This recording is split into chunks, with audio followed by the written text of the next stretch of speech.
Hello students, कैसे आप सभी।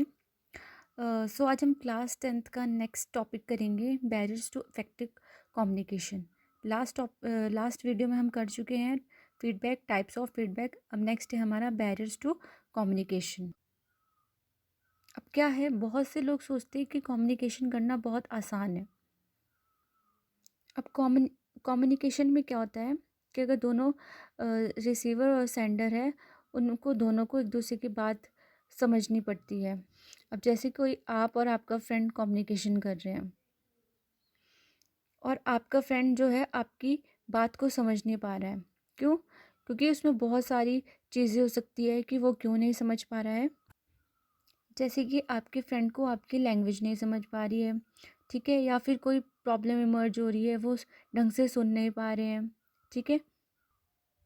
तो यही क्या होते हैं, हमारे बैरियर्स होते हैं कि किस वजह से हम जो है मैसेज को इंटरप्रेट नहीं कर पा रहे हैं, मैसेज को सेंड नहीं कर पा रहे हैं। तो बैरियर्स यही होते हैं कि जिस वजह से हम जो अपने मैसेज को समझ नहीं पा रहे हैं, या दूसरे व्यक्ति यानी कि रिसीवर हमारे मैसेज को समझ नहीं पा रहा है, उसको उन उन प्रॉब्लम्स, जो वो प्रॉब्लम्स आ रही है बीच में, उनको ही क्या कहते हैं, हम बैरियर्स कहते हैं। ठीक है, तो यहाँ हम डेफिनेशन देख लेते हैं बैरियर की। कोई भी पैरामीटर जो सेंडर और रिसीवर के बीच कम्युनिकेशन को सीमित करता है, कम्युनिकेशन के लिए एक बांधा है, बैरियर है। कम्युनिकेशन बैरियर उस सीमा को कम कर सकती है जिस पर हम कम्युनिकेशन करते हैं। ठीक है, तो आई होप आपको बैरियर समझ आ गया हो। अब हम देखते हैं कि types of barrier of communication होते हैं। कौन कौन से बैरियर्स आ सकते हैं हमारे कम्युनिकेशन में। जब हम संचार कर रहे होते हैं, कम्युनिकेशन कर रहे होते हैं, तो बीच बीच में कौन कौन सी जो है हमारी प्रॉब्लम्स इमर्ज हो सकती है। सबसे नंबर 1 पे है हमारा language barrier. Language barrier are due to different language spoken by the people with in an organization. जैसे इसका मतलब क्या है कि ये जो बैरियर होता है वो किस वजह से होता है, जो जो डिफरेंट डिफरेंट लैंग्वेज बोलते हैं, डिफरेंट डिफरेंट भाषा बोलते हैं, उनकी वजह से, जो कि हम सब जो है उसको अंडरस्टैंड नहीं कर सकते। जैसे मैं एक एग्जांपल देती हूँ कि अगर मैं एक इंडियन हूँ और अगर मैं चाइना में जा रही हूँ, तो मैं वहाँ की भाषा को समझ सकूँगी या फिर वो लोग मेरी भाषा को समझ सकेंगे। तो हमारे बीच कौन सा बैरियर आ सकता है? Language barrier. ओके, नेक्स्ट है हमारा psychological barrier. Psychological barrier occurs due to psychological state of receiver which में influence the interpretation of message. So psychological barrier में हमारा क्या होता है कि हर वक्त जैसे कि हमारी जो स्टेट ऑफ माइंड है वो एक जैसी नहीं होती।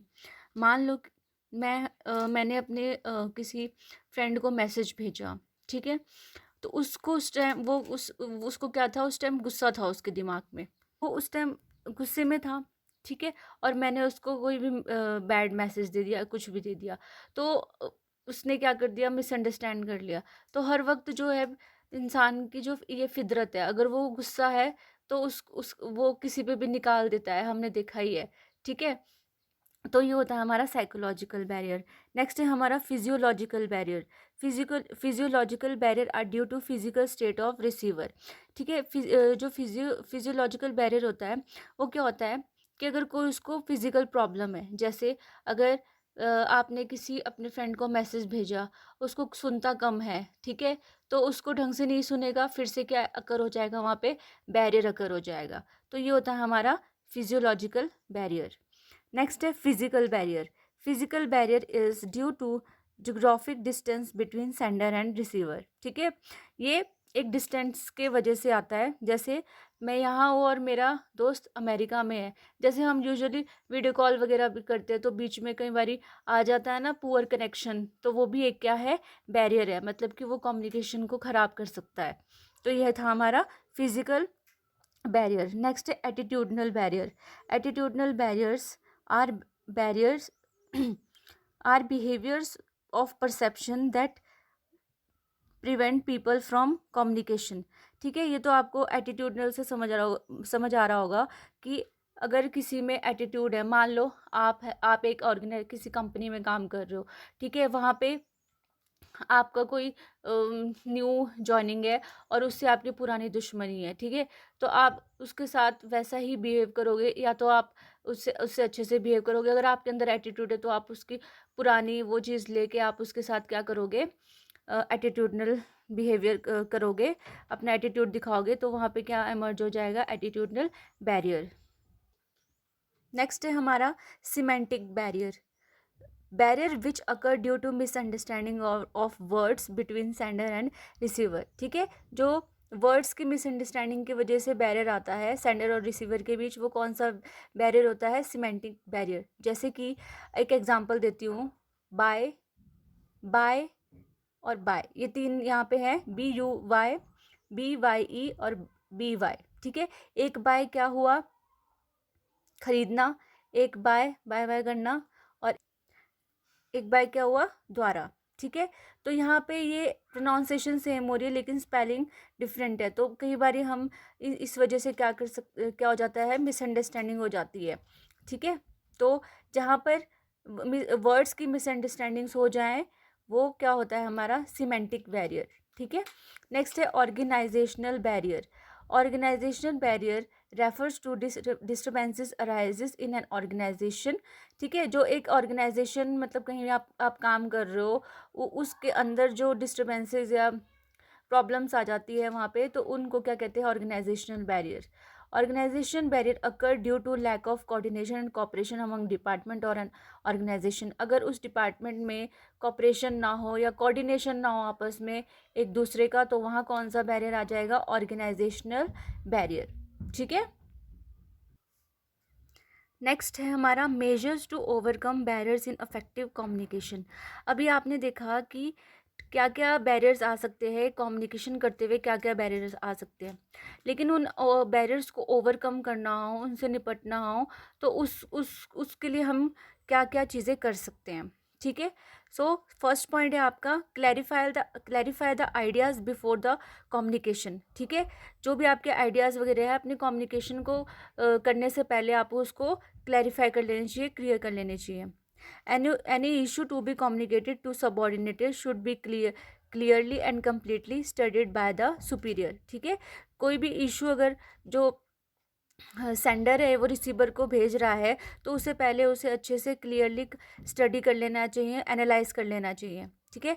इसे इस तरह से कहा जाना चाहिए कि सबॉर्डिनेट कौन, रिसीवर, इसे आसानी से समझ सके। ओके, नेक्स्ट है आपका communicate according to the need of receiver, ठीक है? जो रिसीवर है उसके नीड के अकॉर्डिंग आपको कम्युनिकेट करना चाहिए। रिसीवर की समझ और शिक्षा का लेवल सेंडर के लिए बहुत स्पष्ट होना चाहिए, मतलब कि जो रिसीवर है उसके जो लेवल ऑफ अंडरस्टैंडिंग है, उसके समझने का जो लेवल है, वो सेंडर को पता होना चाहिए, ठीक है? या सुपीरियर को पता होना चाहिए। सेंडर को अपने लेवल के अनुसार कम्युनिकेट करने का प्रयास करना चाहिए। ये नहीं कि भाई कभी भी उठा के आप उनके साथ कम्युनिकेशन करने लग जाओ और वहाँ पे कोई प्रॉब्लम इमर्ज हो जाए।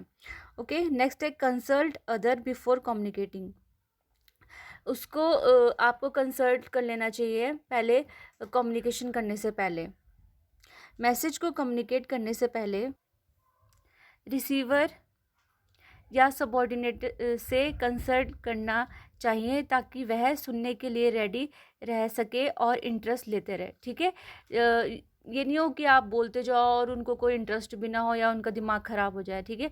तो फिर उससे पहले आप उनसे क्या कर लो, कंसल्ट कर लो कि ऐसे ऐसे हम ये कम्युनिकेशन करना चाहते हैं। Step, be aware of language, tone और कंटेंट ऑफ मैसेज, ठीक है? जो भी आपका भाषा है, आपका लहजा है, उससे आपको अच्छे से बात कर, मतलब अच्छे से उनके साथ अपने टोन को रखना चाहिए, और जो आपका मैसेज है उसका कंटेंट भी बहुत अच्छा होना चाहिए।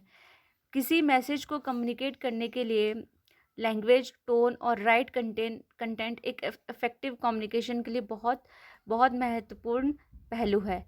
लैंग्वेज सिंपल, स्पष्ट और आसानी से समझने योग्य होनी चाहिए, ठीक है? ऐसी लैंग्वेज यूज़ करनी चाहिए जो उनको क्लियरली से समझ आ सके। ऐसा नहीं कि बहुत हाई फाई लैंग्वेज यूज़ करो और उनको कुछ समझ ही ना आए।